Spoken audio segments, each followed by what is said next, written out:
Welcome to Oncology Today, the role of bispecific antibodies in the management of multiple myeloma.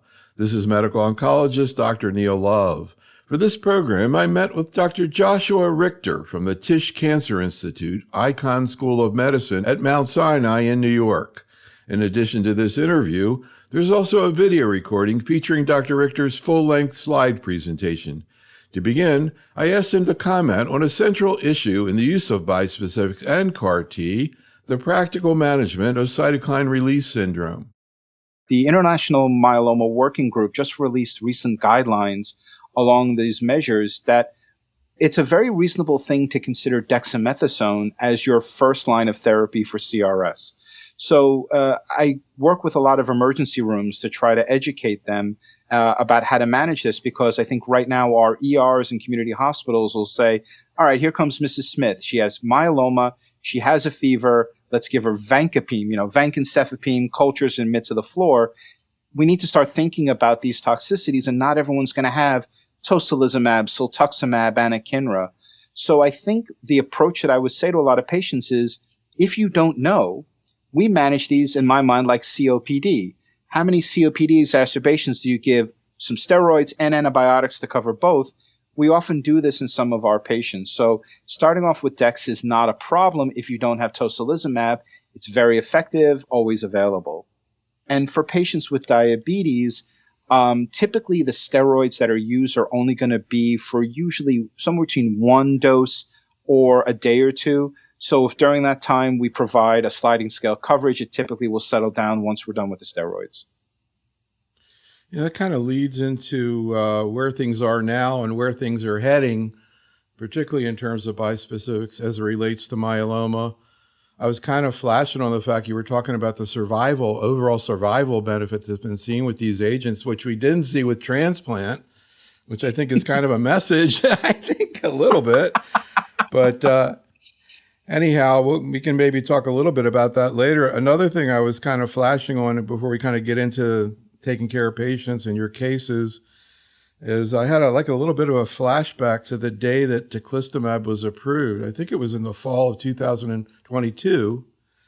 And at that point, we were doing a program where we were doing some interviews of patients. So on the day that teclistamab was approved, I interviewed a patient at Dr. Berdeja who'd been on it for a year and a half, doing great, no symptoms, in remission. And I also interviewed a woman who'd been on belantamab for 4 years at about the time, right after it was discontinued, sort of, bringing up the issue of what's it take to get stuff approved and continued to approve. But I guess it's also a statement about, and it really, you mentioned it, the real value to patients of clinical trials. I mean, Sagar Loniel's presenting cases to me for years, just like you said. People go from one trial to the other trial. They never stop going on trials. Any thoughts about that and trying to bring that paradigm into the community? Yeah, so I think the reality is the general statement of until we have a 100% cure for 100% of patients 100% of the time, clinical trials are a vital part of our strategy. And in myeloma, they're actually exactly as you pointed out. We have a limited number of therapies. So if I can take a patient and insert a treatment of a drug potentially years before approval, if we're wrong, we still have every therapy after that. And if we're right, we potentially gain them years. But something that you've been alluding to, which I think is a major issue, is that a lot of these are often confined to the academic ivory towers.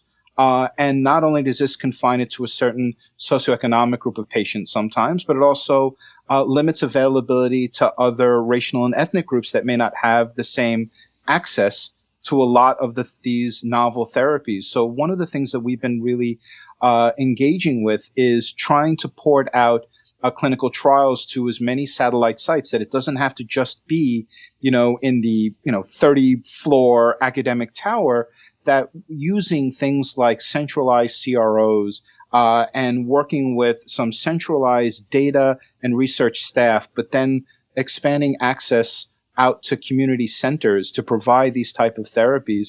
This is crucial to make sure that everybody benefits from these advances, not just a select few. Yeah, I want to talk to you more about that later, but just before we get into your cases and really starting to get into the practical issues that are going on, I have to tell you that as you were talking, for some reason, I flashed on a program we did at the AUA on prostate cancer. And they were talking about treating biochemical recurrent disease, which is really early metastatic, PSA disease. And they've had these wild trials now that are going out and, tried intensifying hormonal therapy, different kinds of hormonal therapy.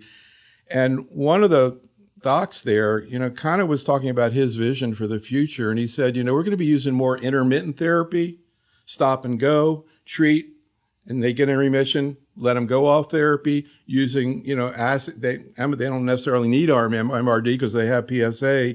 And the other thing he was talking about was, everybody was trying to separate out all the hormonal agents. He was like, they're all really the same. And if one patient doesn't tolerate one, I know there's not a trial, but I flip to the other one.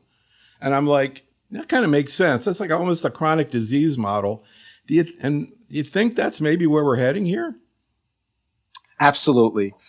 Especially in the realm of bispecifics, because there's two things that we know happen with long-term bispecifics. One is that as opposed to CAR T, where the immune suppression comes on and then goes away, and patients regain their immune systems to a degree, the rates of infection go down. But with chronic administration of bispecifics, that rate of infection just keeps going up and up. It doesn't go away. The other is that if you're telling your T cells, fight, fight, fight, and there's nobody to fight, they start to get exhausted. And when you need them to fight, they may not be ready.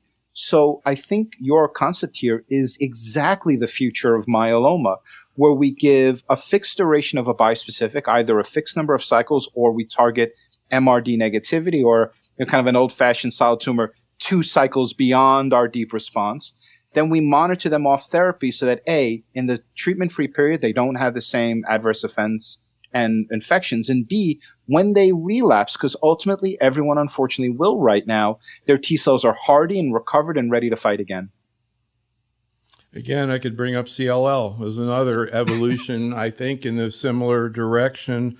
So let's ask some basic questions that everybody's asking. They keep hearing, now that you're talking about bispecifics I haven't even heard about, although we do programs like this pretty frequently. So I guess the first question everybody wants to know is, it's always tough to compare things indirectly, but any sense about whether any of these is more effective? So I think right now we group the BCMAs and the non-BCMAs a little bit separately. So we have elranatamab and teclistamab, which seem to be very, very similar. I don't think we have an inclination as to which one is better. There's some wonderful work that's being done in the lab to try to figure out, based on certain mutations of BCMA antigen, which one may be better, but that's not really ready for prime time. And even, at centers like mine, we don't test this before we give it to a patient. So, to me, this is like right now with elranatamab and teclistamab, it's like chocolate and vanilla ice cream. You may like chocolate a little better. I may like vanilla a little better, to be honest. If we're getting ice cream, we're getting ice cream, and I'm happy either way. So whatever your institution is set up for, give that drug. Talquetamab is a little bit harder of a drug to tolerate long term. But I think one of the advantages of it is that if you're thinking about giving a BCMA CAR T in the future, I would tend to give talquetamab now so that we preserve the BCMA antigen for the CAR T cell later. Interesting. And I guess the other thing is tolerability, quality of life, inconvenience. Sub-Q certainly stands out a little bit, but again, how would you, across the board, compare tolerability within class? Yeah. So I think the BCMA bispecific antibodies are generally a little bit easier to tolerate. Most of their toxicity is heme-related, and once you get through it a little bit, it tends to be okay. One of the things that we're learning from these drugs is that these are not necessarily dose-dependent toxicity. So when people were on lenalidomide, you come in on cycle 15 and your counts are low, you reduce the dose from 25 to 15 and everyone's fine. Dose reductions don't seem to help these toxicities. It's dose holds. So I think we learned this with belantamab, and we learned it with these drugs, that you don't drop from 1.5 to 0.6 mg per kg. You just hold the dose for a week or two and let the toxicities settle out, and then actually you can increase from weekly to every other week to monthly dosing. For talquetamab, the big toxicity long-term, again, the skin stuff goes away very easily with emollients and vitamin E oils for lotions for the nails. The dysgeusia, we haven't had a good answer just yet, but we've just launched the Talisman study, which is evaluating different modalities of things like steroid swishes and swallows or clonazepam swishes and swallows, trying to figure out a way that we can all better have our patients tolerate these drugs long-term. So along the same lines, where do you see CAR T fitting in? You know, it clearly doesn't seem to be exactly following the route of diffuse large B-cell lymphoma, which I guess people were hoping in the beginning. But with this more of a chronic long-term disease, MRD-guided strategy, do you think we're moving towards just bispecifics or like CAR T followed, or, you know, do you think they might end up sequencing? So these are like all of the key hot topics right now. So following the recent FDA decision that has actually moved the CAR Ts up front, so right now bispecifics are approved after fourth line, with cilta-cel being approved after first line, and ide-cel being approved after third line and above. Right now we have the ability to give CAR Ts before bispecifics. I think when CAR Ts were curative in diseases like leukemia and lymphoma, we assumed that there'd be a curative modality in myeloma, and the air came out of our tires a little bit when that didn't happen. But is there a sequence or a combination of these that could lead to cure? I'm excited about that. I'm excited about trials like the CARTITUDE-6 study, which are saying, you know, should we give a transplant up front or should we be giving a CAR T up front? You know, it also wouldn't surprise me if the answer is induction, transplant, and then a CAR T to wipe away what's left. Maybe that is a curative approach. So right now, I think the wonders of CAR Ts is that they provide this great treatment-free interval. The problem is CAR Ts still require an academic center, manufacturing time. So if you have someone who shows up to your clinic on a Friday afternoon with renal failure and progressive disease, it's still bispecific time that you can give that day and start getting their disease under control. Incidentally, you have a great use of analogies. I thought you might appreciate one of my more favorite ones. Rich Stone from Dana-Farber said that MDS is like, the bone marrow is like a factory where all the workers are drunk. I've learned so much from him about IgG4-related disease. He's such a good guy. Yeah. Anyhow, he's a big analogy person too. Anyhow, so why don't we get into your cases here? And, you know, one of the things I want to get into with these cases is how you would see potentially, theoretically, involving a community-based oncologist in a case like that. Like right now, ideally, what would you do and what would they do if it was, let's say they sent the patient to you, for example. So let's keep that in mind as we talk about your cases. Why don't we can start with this first one? Sure. So let's get started with the first case. So this is a 65-year-old female with IgA lambda plus lambda myeloma. And when we use that terminology, that means, you know, they have an IgA lambda M spike of maybe 0.5, so a little bit of an M spike, but the majority of their disease, you know, they have a lambda of like 1,000. So we call that IgA lambda plus lambda. Diagnosed in 2011, Dury salmon stage 3A. We didn't have full cytogenetics.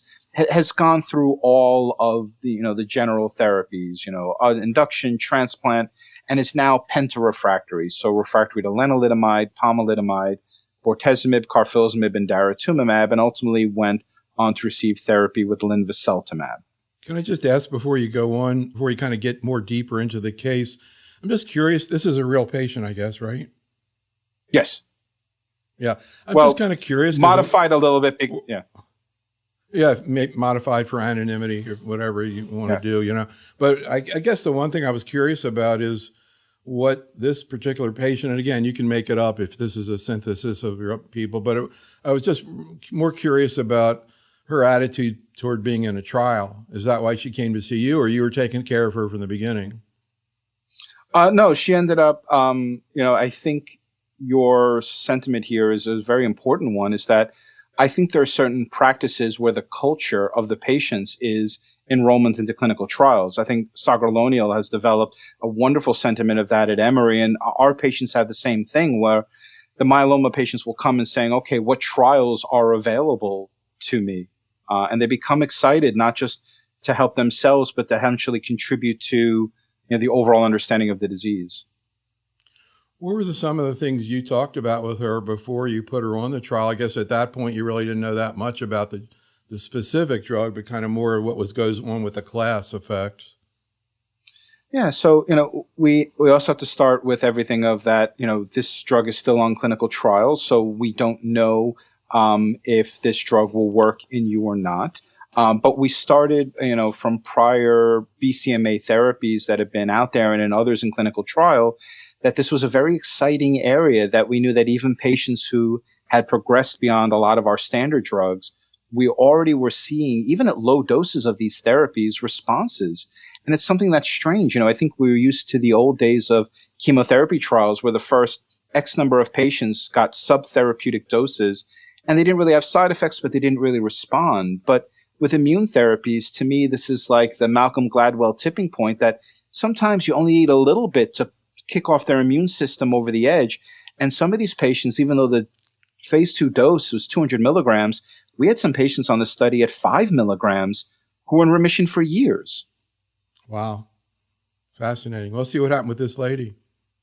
Sure. This is 10 years into her diagnosis, too. Yeah, right? So 10 years into her diagnosis. Yeah.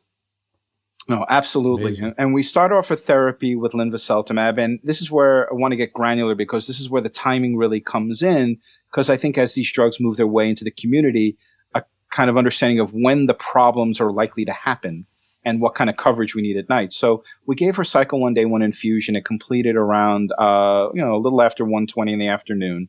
Baseline vitals were fine. Blood pressure was good. Heart rate, oxygen saturation, and I included the ICE score. The ICE score is our way of evaluating for icons or neurotoxicity. 10 out of 10 being normal, any decline from that being signs of icons.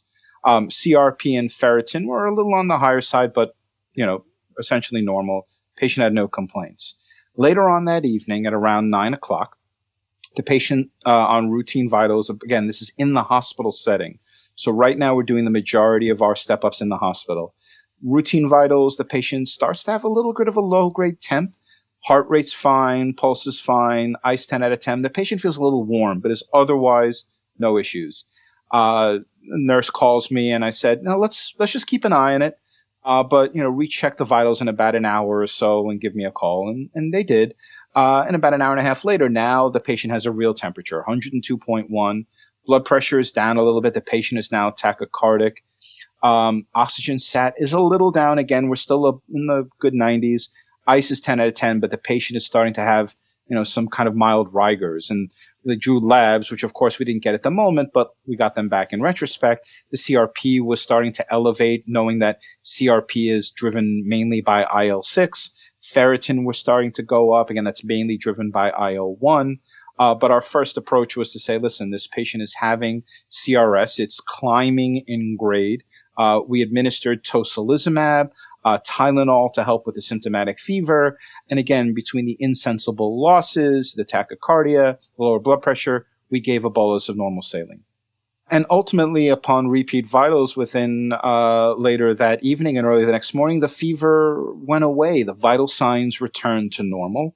And we proceeded with the rest of the step-up doses for this patient without additional subsequent CRS events. And again, one of the benefits of using tocilizumab is it has such a long half-life. It's kind of like Ender's Game. It fights the CRS now and will prevent it later on because it's already on board in the system. And this patient actually remains in complete remission on linvoseltamab. And do you get any more information by doing an MRD assay at this point, or at the after treatment? So the short answer is probably. Unfortunately, on trial, even if the patient is MRD negative, we can't hold and then restart. But your point is the future of this, which is taking a patient like this with commercial drug, evaluating either 1 point of MRD or 2 points sustained MRD, and saying, listen, why don't we just stop and observe you off of therapy? And I think one of the people who's leading a great trial is Al Garfal at UPenn, who has a study that he calls LimitTech, where he looks at patients who've achieved deep responses after induction and then randomizes them to continue or stop, so we can hopefully figure out who we can stop. One other thing I was curious about is how much of a problem is hypoxemia in CRS? So it's one of those that's subtle. It tends not to be an issue with lower grade CRS. First of all, grade 1 is just a fever. And in grade 2, you start to see some alterations. But, it's one of those things where, vital signs are vital. So when you get a call from the nurse and they're like, the pulse is this and the blood pressure is that. No. For all these patients, you got to ask what the O2 sat is. You got to ask what the ICE score is. Because the early little drops can be a hint of something in the future if you don't put your foot down. So it's very vital to make sure that you're not slipping off the curve. The other thing is, at least on this trial, and maybe you could just comment in general, what do you do in terms of preemptive anti-infectives when you start therapy? Yeah, so what we've noted is several things. One is HSV prophylaxis is pretty much given on almost every drug in myeloma except monotherapy IMiDs. The other is we've learned that IVIG needs to be part of this upfront, especially for BCMA bispecifics, with one caveat, remembering that when you're starting these drugs, patients are typically progressing. So if you have a patient starting this drug who has an IgG of 7,000, that's not the time to add more IgG to the system and put them at risk for hyperviscosity. So if they have a high IgG, even if it's non-functional, we give them a cycle or so to get their IgG down and then add the IVIG. The other thing that's crucial is we've seen a resurgence of pneumocystis pneumonia. It was the old days of myeloma where we're giving pulse dex 4 days on, 4 days off, where we see pneumocystis all the time. And as we lowered our dexamethasone, PJP went away. But now, as we're basically redirecting T cells, we're turning these patients into functional HIV and AIDS patients, taking away their T cells against fighting infection. We've seen a resurgence of PJP. So we start them all on either Mepron or trimethoprim sulfamethoxazole up front. If you have the ability to give inhaled pentamidine, you absolutely can. Most of our patients end up getting Mepron, the ugly yellow paint, because we always worry a little bit about Bactrim in patients with bad kidneys or bad counts, which describes almost every advanced myeloma patient. All right, let's take a look at your next case, a 62-year-old lady. Absolutely. So this is one that I think brings up a kind of subtle but very important new adverse event that we're seeing a lot in T-cell redirection therapy. So this is a 62-year-old female, again, with IgA lambda myeloma, also diagnosed more than a decade ago, now pentarefractory, and went on to therapy with teclistamab in a very standard approach. And she started off with the 0.06 mg per kg first step-up dose, tolerated it well on day 1, but on day 2, all of a sudden, she reports severe pain in her right upper arm. Her vitals are stable. She's afebrile. ICE is 10 out of 10. There's no evidence of CRS. There's no evidence of Icahns, but excruciating pain in the right upper arm.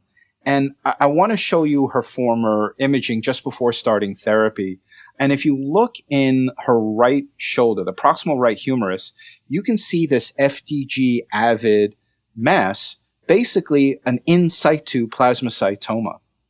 And one of the things that we've started to recognize is tumor flare has become a major issue. And the concept is that's an area that, let's say, is a focal area in the marrow that's 80% filled with plasma cells.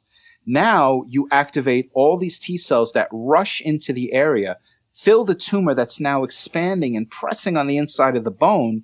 And this almost is like the litmus test of where do you have myelomatous infiltration in your body? Because where there's T cells go, they'll expand the area, and we're starting to see pain and tumor flare. So we diagnosed her as having tumor flare, and the treatment of this is to give steroids. We gave her a dose of dexamethasone, and literally within a few hours, the pain goes away. And it's important to recognize this because I think our first jump is to give some type of opioid-based narcotic. But the answer here is not to give escalating doses of morphine or Dilaudid, but to quiet down the focal inflammation which we did. Once it quieted down on day 3, we were able to give the next step-up dose. And this patient, again, this time had pain, but in the setting of fever. Temperature to 102.1, was tachycardic, sitting well on room air, had some pain. It wasn't as bad as before, but was clearly developing some component of CRS.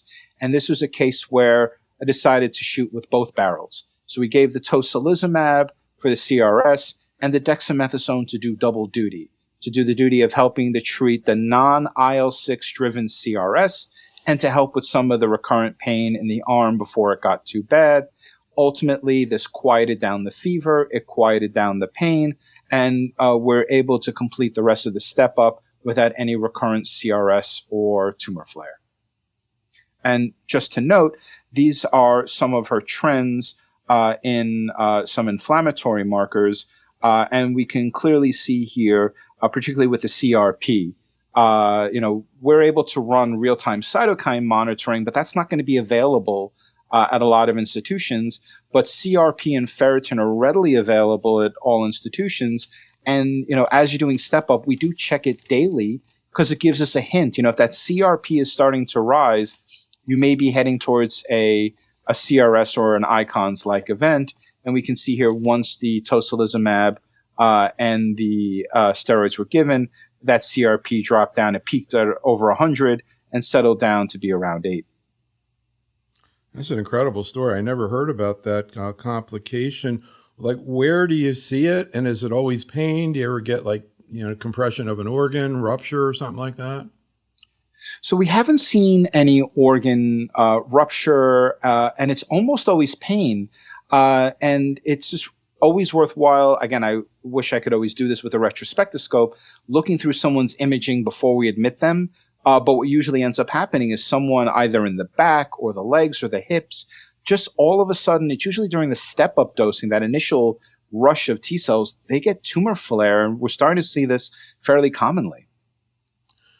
But I mean, tumor flare, one thing if it's symptomatic like pain, but you don't see objective like progressions, just pain. No. Oh, so sorry. Apologies. No. So we're not seeing this kind of pseudo progression where you get a local flare. But taking a step back, there have been a couple of cases where when patients had pain, we did image them, and it's unclear if in that initial setting, if you have a very short interval scan and the tumor is the same or maybe a hair bigger, that may be a component of it. We don't image these. By the time we normally re-image them, they've already had an improvement in tumor bulk. But when we do those short intervals, we have seen a few of those cases, yes. There's a big debate with the checkpoint inhibitors about whether people get autoimmune toxicity, have greater efficacy. I don't know if there are enough patients who have pain, but this lady seems to do pretty well, that's for sure. Absolutely. I half think that we're looking for a reason to tell patients, much like with some of the antibodies, when you got the rash, that means you're going to do amazing. And if you get pain, you're going to do amazing. We don't know, but it probably does mean at some level that your immune system is cranked up and ready to fight. Yeah, that brings back memories, too, of EGFR. That's the way they initially, there's nothing to measure. So that was before they were using TKIs before they knew what they were doing. Anyhow, let's hear about your last case, the 68-year-old man. Sure. So this is a 68-year-old man who has IgG kappa myeloma. And, this is his treatment paradigm. He got RVD induction, followed by daratumumab, pomalidomide, and dexamethasone, followed by carfilzomib, cyclophosphamide, and then selinexor, bortezomib, dex, and ultimately went on to have a CAR T cell therapy. Did well initially, but had a relapse 18 months after. And then, what we've been doing is patients who don't respond as well to BCMA therapy, we do a little bit of a class switch, and we decided to treat with talquetamab, the anti-GPRC5D bispecific. We did the step-up dosing, which had some grade 1 CRS, which is very common. We gave tocilizumab, no other issues with the initial treatment. But, 3 cycles in, the patient is coming in saying, listen, look at my hands and feet. The patient is having significant issues with the desquamating rash. They're having pitting nail issues. And the dysgeusia, listen, I think you can only see me from here up. I would like to lose 10 pounds, but when you're going through this and not able to eat, this was very distressing to the patient. Food didn't taste right, couldn't eat. And, a lot of this was, it said, I think I'm losing some weight. And our scale told the truth. The patient had lost 10 pounds in a relatively short amount of time. So dysgeusia was really a big issue. And interestingly enough, in the CTCAE, there is no grade 3 or 4 dysgeusia. So, this all gets marked in the trials as grade 1 and grade 2 because there is no such thing as a grade 3 or 4. But you can have a life-altering grade 1 or grade 2. I had a patient on the initial trial that lost a third of his body weight on this drug. So it can be a real issue. So again, one of the issues that we've noted is that dropping the dose itself, going from 800 to 400 or 400 to 100, that doesn't seem to improve the tolerability. What really seems to do it is stretching out the dose interval. You mentioned belantamab, and that's what we learned from belantamab, that going from 2.5 to 1.5 didn't fix it the way lenalidomide going from 25 to 15 did. But in belantamab going from every 3 weeks to every 4, every 6, that improved things. And that's a lot of what we did here. First thing is holding the dose, because patients seem to maintain the response even when you hold. We got a nutrition consult because, I think we still live in a multidisciplinary world, and there's a lot of benefit that our physical therapists can provide, that our nutritionists can provide. Heavy emollients. I like Utterly Smooth and Bag Balm. I think those really help. And we added vitamin E lotion. And then we stretched out the interval from every 2 weeks to every 4-week dosing. And ultimately, that led to far better tolerability of the drug. The rash improved. The patient was able to put on some pounds. The other thing, it helps some people. Squirting lemon juice or sucking on sour candy before a meal may kind of help the taste buds have food taste a little more right, so people may want to eat. The other thing is suggestion of calorie-dense foods. I always tell people, remember Carnation instant breakfast? Instead of mixing it with milk, mix it with ice cream so that every bite you take is maximally dense. And again, here, the biggest lesson that we learned is stretching out the dosing interval really led to better tolerability. Fascinating. So I wanted to pick your brain a little bit about another thing that I was curious about. I was mentioning before we got started, which is the issue of disparities. The FDA interest in getting people from various backgrounds into trials, and particularly what I've been started hearing from Paul Richardson starting last summer about the data that was going to be presented from Determination at the recent ASH meeting, looking at, it was when it was first reported that the patients, Black patients didn't benefit from transplant. I don't know what people thought. Maybe they thought it had something to do with access to care. And then, they came up with this concept that maybe there's a biologic basis to what's going on. And I really never understood that presentation and that data. And I was hoping you could explain it to me and tell me what it means. I asked Paul a few weeks ago, and he took a shot at it, but I want you to take one too. Well, not being British, I don't know that my shot will be as eloquent as Paul Richardson's. So part of this is that this wasn't necessarily a pre-planned analysis. So I think we have to be a little careful that, yes, this is what the data shows when we subset everything out. But when you start subset of a subset, it loses some of the statistical power. But yes, the data clearly shows that people of African American descent, particularly higher BMI patients, didn't seem to do as well with the autograft as they did without the autograft and just RVD alone. Part of this, in terms of overall survival is impossible to evaluate, especially in the US, where we have so many options in the relapse that access really does impact how people do. There may be a biological relationship. One of the things that there are connections for is there's an increased rate of diabetes in patients of African and African American descent, and there may actually be some connections with myelomogenesis, as diabetes is an inflammatory state at some level, and that may increased rates of myeloma. There's some ongoing research connecting the two. There may be some drugs that both help diabetes and help prevent progression of myeloma. And it's unclear of whether or not giving high-dose therapy, how that impacts it, whether or not that's from a diabetic inflammation standpoint, whether or not it's from a genomic standpoint, because one of the things that we know is that high-dose alkylators cause catastrophic genomic instability, chromothripsis and ApoBec, and there may be underlying ethnically based genomic underpinnings that may be more affected by this. This is my long-winded way of saying I don't know the impact, I don't know the cause, but I do know that this is a discussion I have with African and African American patients, that some of the data may suggest that a transplant may not be as important as part of their treatment modality. I mean, it really raises the question whether any treatment that we've studied is going to have the same effect. And that's why I was so curious about it, because really that was maybe the first time I've seen a trial that had that kind of finding. And the other thing was that they tried to they brought up the issue of the Duffy null thing, which I never understood. Mm-hmm. So maybe you can explain to me what Duffy null is and what that would potentially have to do with this. Are they doing better without the transplant than the non-Black people, and that's why they don't benefit? Or is it they're doing worse? And where does the Duffy null thing fit in? I mean, to me, so the Duffy null thing to me is the most important in terms of trial access. So for those who are not as familiar, there was a condition that had the old name benign ethnic neutropenia. That's the old definition. We don't call it that anymore. They found the phenotype that causes patients of African and African American descent to have a slightly lower white count than people of Caucasian or Asian descent. And one of the biggest things that's impacting is access to trials.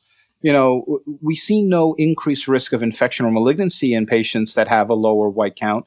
But if you need an absolute neutrophil count of 1,000 to get on trial and you live at 800 or 900, that's excluding you. So one of the efforts is there's a trial that's undergoing initiation from the MMRF called the Horizon study, which is seeking to figure out what those normal ranges ought to be for people with Duffy null, to make sure that we don't exclude patients of African and African American descent who just happen to have a slightly lower white blood count.